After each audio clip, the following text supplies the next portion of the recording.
Carl Jung is quoted as saying that the cinema, like the detective story, makes it possible to experience without danger all the excitement, passion, and desirousness which must be repressed in a humanitarian ordering of life. Since its inception in the late 19th century, cinema has become one of the most popular and inspiring forms of entertainment, art, education, and propaganda. The birth of cinema is one of many interconnecting events and inventions around the world, born out of an array of new technology revolving around machinery, photography, optical illusion, and a human love to be entertained and inspired.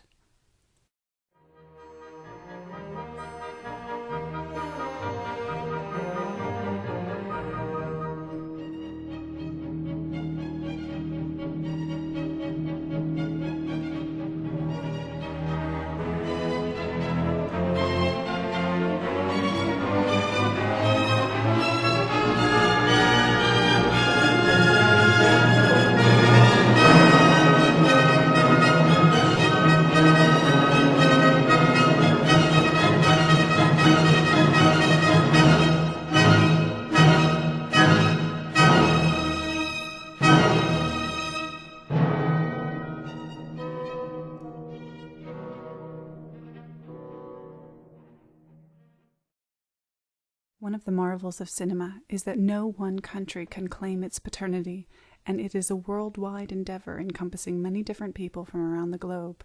It was in 1824 in England that Peter Mark Roget first came up with an explanation for how moving images create the illusion of motion. Although later proven to be incorrect, this principle is known as the persistence of vision.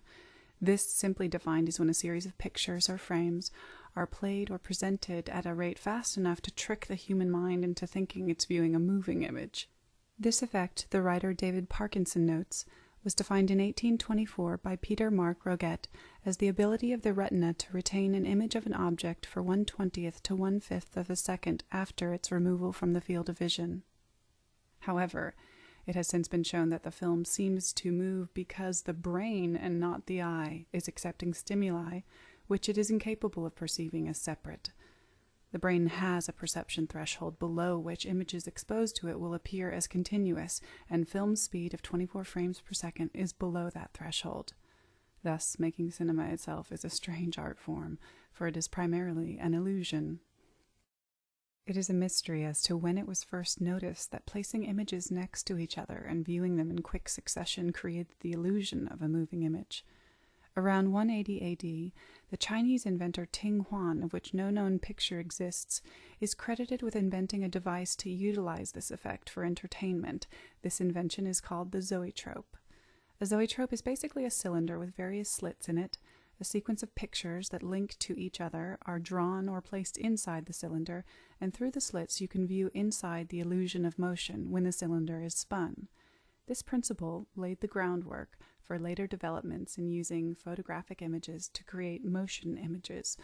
Motion images are one part of the founding principles of cinema, but key to its development was the projection of images and shapes.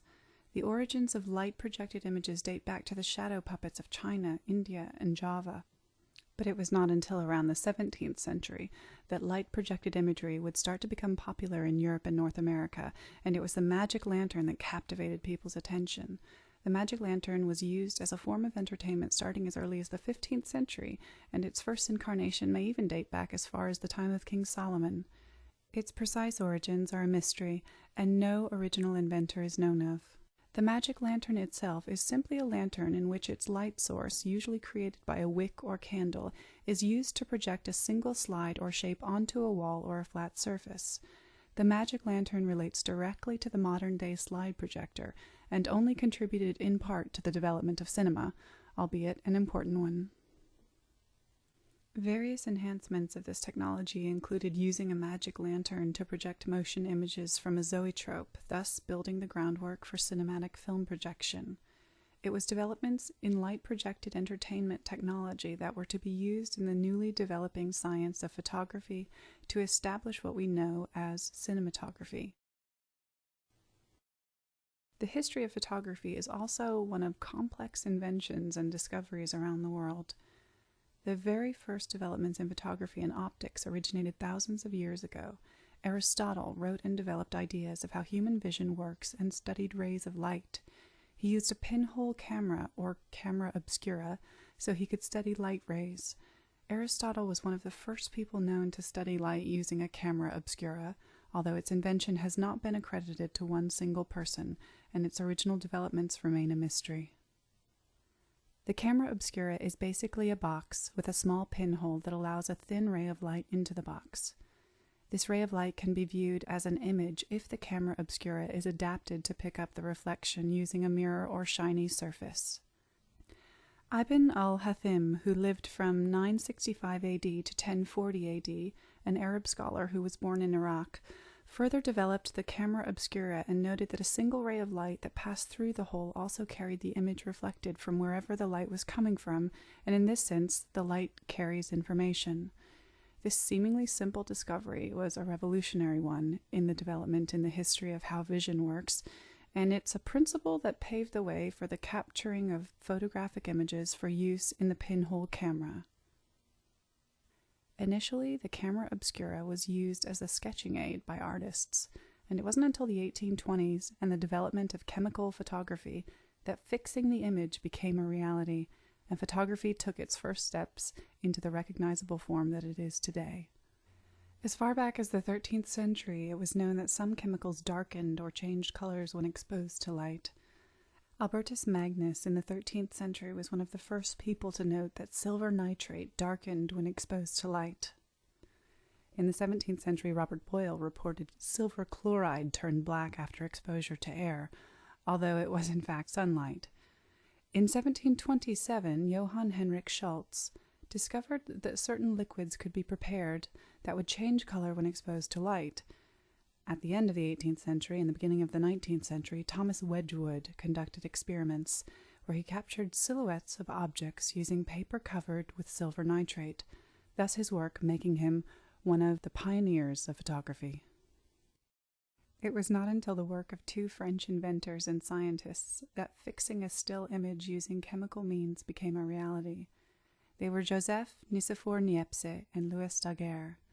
Working in conjunction, they developed a process to produce fixed images.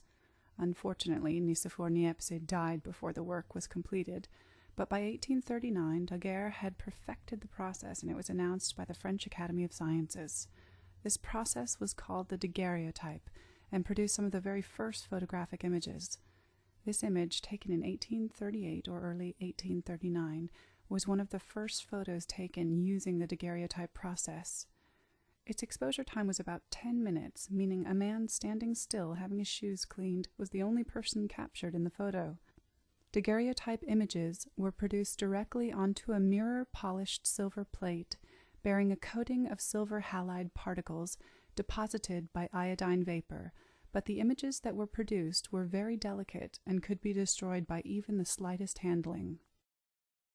In 1839, an English inventor called William Fox Talbot had been working on his own type of chemical photographic process. This process, called the Calotype process, was to greatly advance the practical application of photography.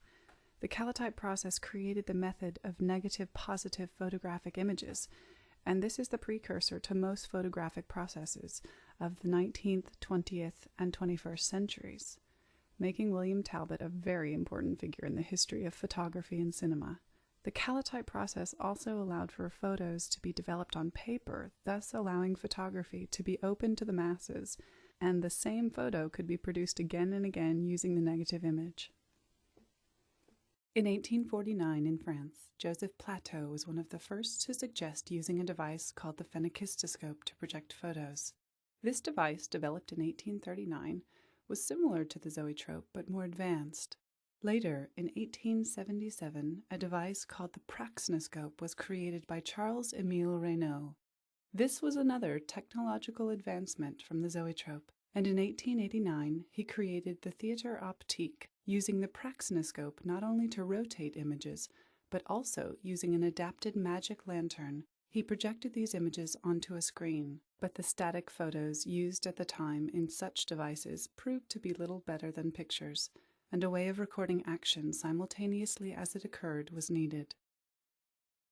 Two great innovators were to work in this field and develop the process of series photography, allowing the capturing of multiple images in chronological order.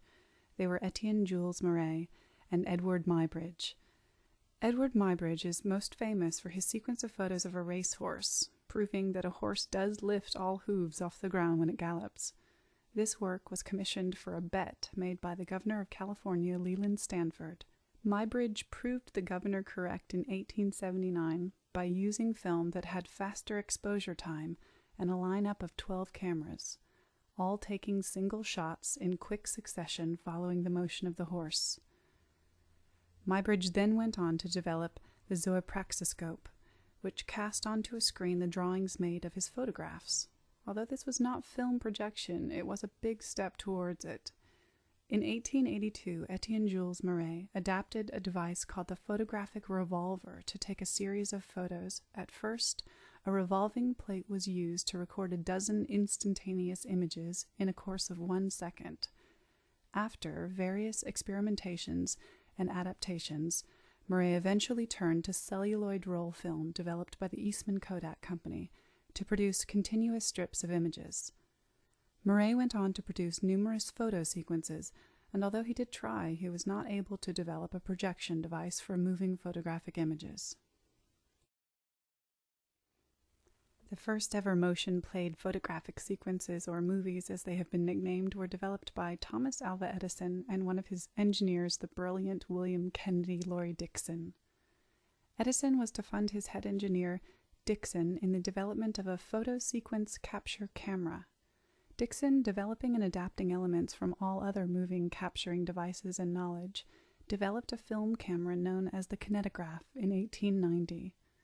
A year later, he developed the kinetoscope, a large device to view the motion-captured images.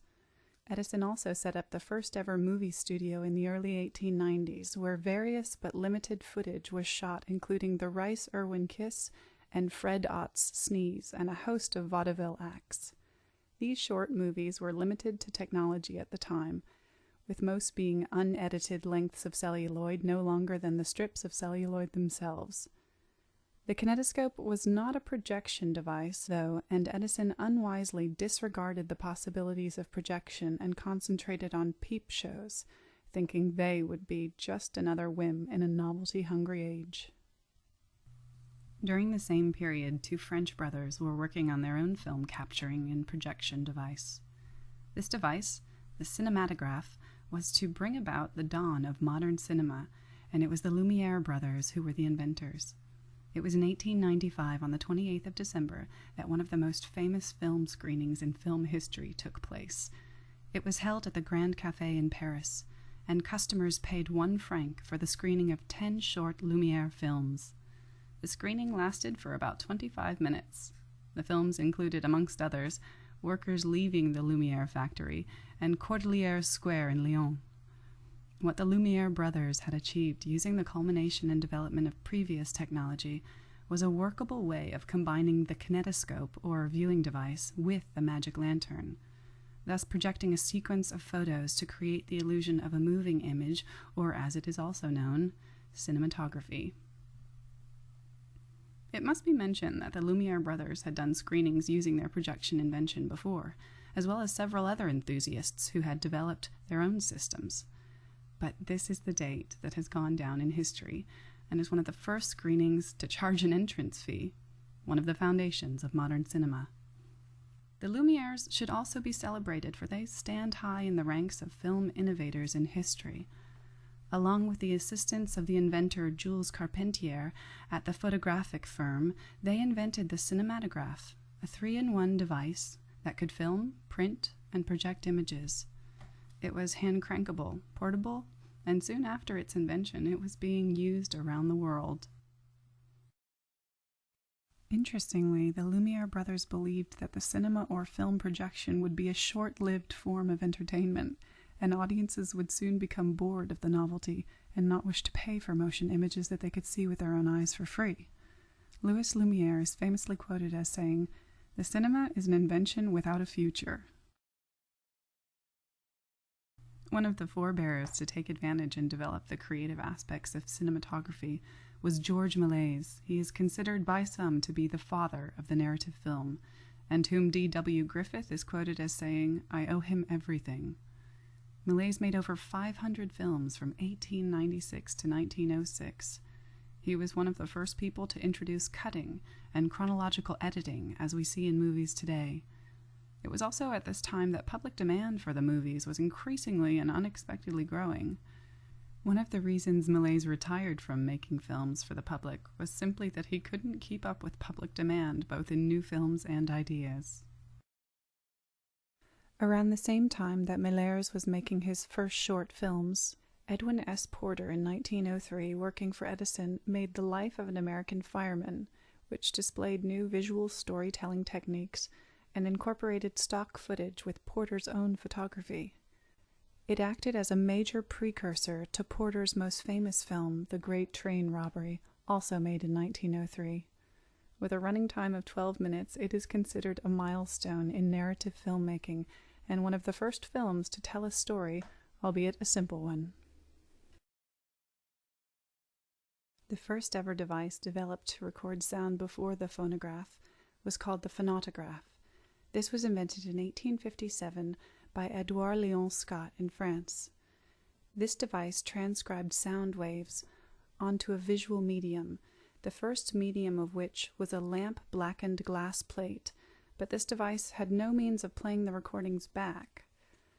A fascinating insight into this period of sound recording development was that it was not realized at the time that the waveform transcribed by the phonograph was a recording of the sound wave that only needed a playback mechanism to replicate the sound. In 1895, Thomas Edison introduced the kinetophone, which marks the first time sound is added to cinematography. The kinetophone was not a projection device, and sound was added using a device called a cylinder phonograph that was added to the kinetoscope to produce the kinetophone. It was in 1899 that a sound system called the cinemacrophonograph, or phonorama, was exhibited in Paris. This device required headphones to hear the sound, which was similar to the kinetophone. It was not until Clement Maurice and Henri Liouret in France developed the phono-cinema theater that allowed the projection of sound in theaters. This system was first exhibited at the Paris Exposition in 1900 and is considered the first public projection of both recorded sound and motion image.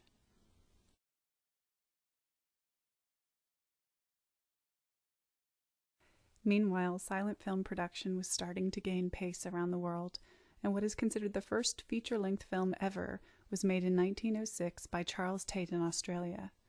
It was called The Ned Kelly Gang. Not only was the film impressive in terms of the progression of film technology, it was also the first time a narrative story had been told on film over a long period of time. At 70 minutes long, it had an unprecedented running time, and only made on a budget of $2,250, although the complete film has since been lost with only around 12 minutes running time left in existence. As film technology advanced, so did the creative and storytelling possibilities. It was in the first part of the 20th century that one of the first famous film directors came to prominence. His name was D.W. Griffith, and he is considered one of the fathers of modern cinema. It was in 1908, a young D.W. Griffith made his first movie, The Adventures of Dolly. Still in the period of silent film production, its narrative structure and editing were to set the way for Griffith's coming skill with filmmaking. He was to develop filmic techniques and codes that brought in-depth narrative storytelling to cinema. He directed around 450 films and was one of the most successful directors of his time. One of his most notable films, Birth of a Nation, made in 1915 and based on Thomas Dixon's American Civil War novels, was racist and showed a lack of integrity in portraying African Americans. He would respond to criticism about his film by making Intolerance, shot in 1916. This movie used some of the biggest film sets and crew sizes ever at the time. The story portrayed 2,500 years of history and showed how truth and justice are threatened by hypocrisy and injustice, although audience reaction was muted at best. Griffith's career after 1916 faltered, and in 1931, when a film he made called The Struggle was a failure, he would endure a 17-year exile from Hollywood, never to return to his once high status. Griffith certainly was not the only person developing filmic codes and narratives, and his work was in part continuing on from others, such as George Melies and Edwin Porter. Whatever you may think about Griffith, his work showed cinema technology had entered a truly advanced form of storytelling and narrative construction. In Russia, at the beginning of the 20th century, not long after D.W. Griffith was setting forth his cinematic place in history, the Russian director Sergei Eisenstein was developing his own distinct form of cinema. In the 1920s, Russian montage, as it is known, came to be a prominent filmmaking style in Russia. The basic concept of montage relies heavily upon editing and creating meaning through the collaboration of shots in a sequence, and not from a storyline. For example, 3 shots, shown here, taken from Eisenstein's battleship Potemkin, and when played in sequence, signify the meaning of Soviet Russia rising up against oppression of the Tsar. The term montage literally means putting together, and for an oversimplified example, if you place a shot of an ear next to the shot of a door, the meaning would be eavesdrop. This is montage in a nutshell. In 1925, Eisenstein made one of his most famous films, Battleship Potemkin, a revolutionary portrait of mutiny aboard a Russian battleship not long before the Russian Revolution. Although praised by critics, Russian audiences were indifferent to it, and much preferred entertaining and emotionally engaging Hollywood-style films. Importantly, montage offered another approach to filmmaking other than a continuity-based style, and also it showed how far the technology of cinema had come in little more than 25 years. The progress of sound recording and playback for cinema had been steadily advancing, although applying synchronized pre-recorded sound to film had encountered many problems, such as recording fidelity, synchronizing sound to film, and projecting sound at a satisfactory level. These problems were to be overcome by the advancement of technology and innovation.